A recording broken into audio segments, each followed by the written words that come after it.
Hello, everyone, and welcome to today's market recap. We're here as every week with our mentors, recapping on what has been happening over the week prior.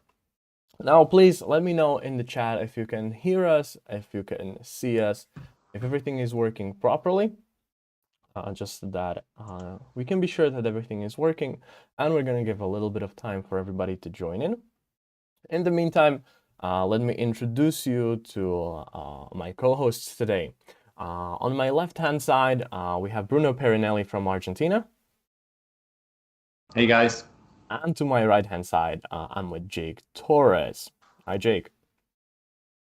Hello, everyone. How are you guys doing? How was your week in the market so far? I'm doing all right, thank you. Yes, doing great. Thank you for asking. Wonderful.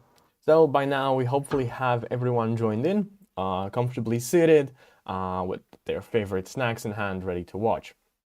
So let's start off by recapping what has been happening over the past week. So Bruno, can you quickly catch us up on what's been happening in the European and American markets?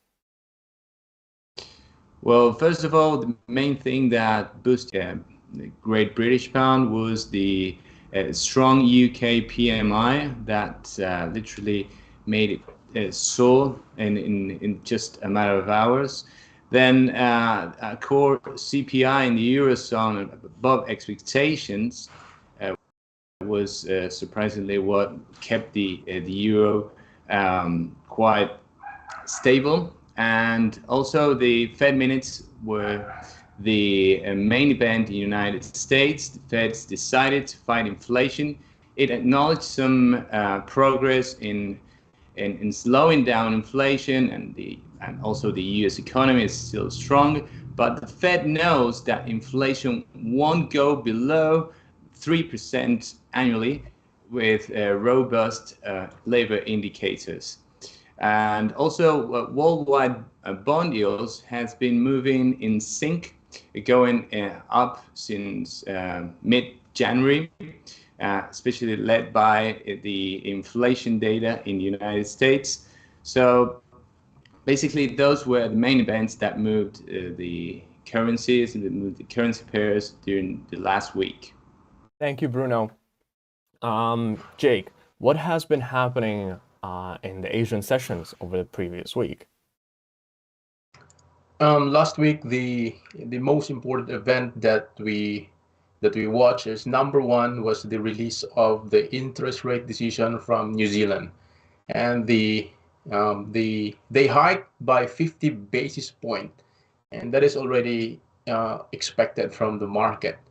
But if you look at the statement from the RBNZ, which we posted in our Discord channel, it was an overall hawkish statement, and out of that we posted a trade idea. We want to look for a buying opportunity for the NZD, and we would like to pair it with the AUD to at least to be isolated with the risk tone sentiment shift, because a risk on is that is already, if the risk sentiment shifted, these both currencies are is affected positively if it is a risk on, and if it's a risk off, these two currencies are both uh, affected negatively. So we are isolating those possible effect of this sudden risk sentiment shift. That's why we paired the two. And if we look at the chart, we are already breaking key technical levels on the support side for the AUD, NZD, and the fundamentals that we analyze, that we research. We are also seeing some confluence from the price action and the technical perspective. Thank you, Jake. Thank you for those insights. Now let's move on to what are we expecting in the week moving forward. I know that it's supposed to be a bit quieter week than this one, but Bruno, can you sum up for us what should we as traders expect going into the next week? Well, you should expect some movements around the bond market. I mean, the bond yields are quite on key levels, We got the 10-year bond yield, U.S. bond yield at 3.9%. I think that if it crosses above 4%, that would boost the demand for the US dollar, and that would affect some major currencies such as probably the Aussie dollar or the Japanese yen.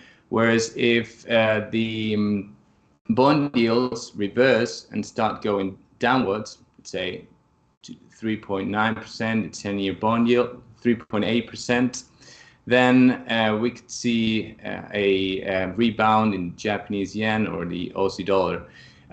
For next week, the main event will be the non-farm payrolls. I mean, the employment data, employment situation, to see how the employment is reacting, if it's still strong in the United States, and if it confirms what the Fed is thinking about the US economy.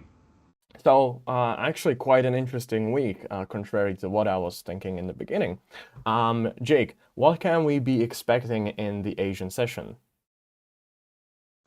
During the Asian session, in relation with our current trade idea, which we are in the medium term, I am bearish for the AUD NZD. So we will be watching on the retail sales from the New Zealand this coming Monday. So if we get positive numbers, that will be adding to our conviction to be a bearish move for the AUD NZD. And on Wednesday we have the CPI from Australia. So if we see a negative print from Australia, that is also positive for our bias for AUD NZD to the downside. So that is worth to watch for the next week. Thank you, Jake. See, traders, if you want to hear more about those topics, join Jake in the live trading room during the Asian sessions to see whether or where those trades are going to pan out.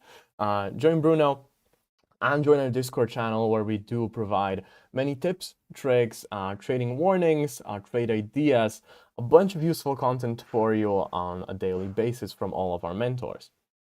So, with that, I wish you all a successful trading week. Enjoy those who are watching live right now. Enjoy your weekend, and those of you who are watching on Monday in our newsletter, have a successful trading week. And until then, I wish you all the best and see you soon. Bye.